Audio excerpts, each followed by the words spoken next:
Hello friend, welcome to my video. Good morning. সবাই কেমন আছো? আশা করি সবাই খুব খুব খুব ভালো আছো। আমিও খুব ভালো আছি। আর এই সকাল সকাল গরমের মধ্যে চলে যাচ্ছি বিয়ে সাজাতে। তো আমি একজন মেকআপ আর্টিস্ট। তো যারা জানো না তাদেরকে বলি আমি একজন মেকআপ আর্টিস্ট। তো আমি আজকে বিয়ের কাজ আছে, তার জন্য চলে এসেছি নারায়ণপুর। আর পুকুরের পাশ দিয়ে যাচ্ছিলাম, আমার তো খুব ভালো লাগছিলো। তারপর বিয়েবাড়ি চলে এসেছি প্রায় দুপুরে। তখন ওখানে গিয়েছিলাম বাবার মামার বাড়ি। তো ওখান থেকে কাছে একটা গ্রামের পরেই, তো সেখানেই চলে এসেছি। সিজু গ্রাম এই গ্রামটার নাম। তো আমি গিয়ে দেখছি কনে গিয়েছে জল ভরতে। তো অনেকটা সময় কেটে গিয়েছিল, প্রায় 4টেয় টাইম দিয়েছিলাম, 5টার সময় এসছে। তারপরে সাজাতে বসেছি। তো সাজটা কেমন হয়েছে অবশ্যই তোমরা জানাবে। দিদিভাইটা খুব পছন্দ হয়েছিল সাজটা, যেমন চেয়েছে সেভাবেই সাজানোর চেষ্টা করেছি। তো ফাইনাল লুক নিয়ে তোমাদের সঙ্গে দেখাচ্ছি।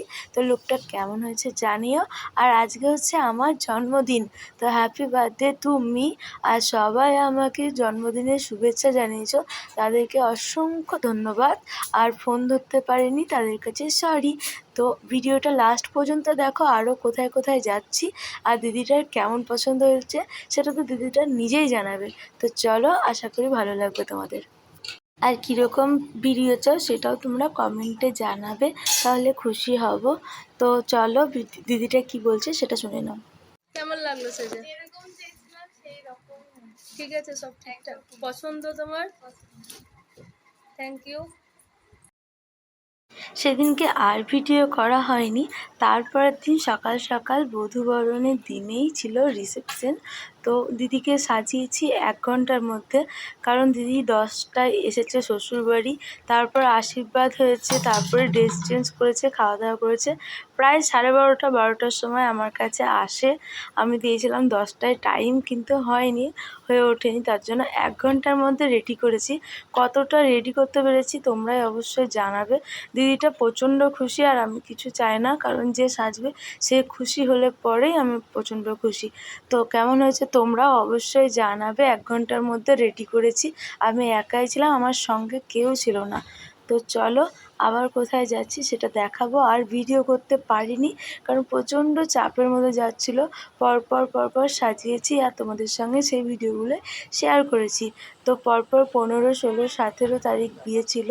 তো সেই ভিডিওই তোমাদের সঙ্গে দিচ্ছি। আর যারা যারা আমাকে ভিডিওর জন্য কমেন্ট করছো, তো সরি আমি দিতে পারছিলাম না, চাপের মধ্যে আছি তার জন্যই। তো অনেক দিন পরে ভিডিওটা আনলাম, তোমরা সাপোর্ট করো আর সাবস্ক্রাইব করো। প্রচুর সাবস্ক্রাইব করতে হবে। ভিডিওগুলো দিচ্ছি অনেক কষ্ট করে, সাজাতে গিয়েও তোমাদের জন্য একটু একটু করে ভিডিও করছি, কারণ তোমরা পছন্দ করছো বলেই। এবার তোমরা ভিডিওটা শেয়ার সাবস্ক্রাইব করতে হবে। তারপর বাড়ি চলে এসেছি বিকেল, কারণ দুপুরবেলায় ছিল রিসেপশন পার্টি, তার জন্য। তারপরে আবারও পরের দিনকে সাজাতে গিয়েছিলাম আমার গ্রামে। তো এই বোনটা যেমন চেয়েছে আমি সেরকমই করেছি। বারবার বলছি, কারণ এগুলো আমাদের হাতে থাকে না। যে যেমন সাজতে চায় সেইভাবেই সাজানো হয়। প্রতিটা লুকই তার জন্য আলাদা আলাদা থাকে। আমি নিজের মতো সাজতে গেলে সেটা বেশি ভালো হবে কি না জানি না, তবে যারা বলো আমার এরকম চাই, হ্যাঁ আমি তখন বুঝতে পারি যে এরকম চাই, আমি সেই রকম করার চেষ্টা করি। আর নিজের ওপর দায়িত্ব পড়ে গেলে না প্রচণ্ড চাপ থাকে। তাই তোমরা অবশ্যই আমাকে বলবে। তো তারপরে আবার চলে এসেছি কণিকাদির কাছে। কণিকাদি একটা পার্টি মেকআপ লুক নিয়ে।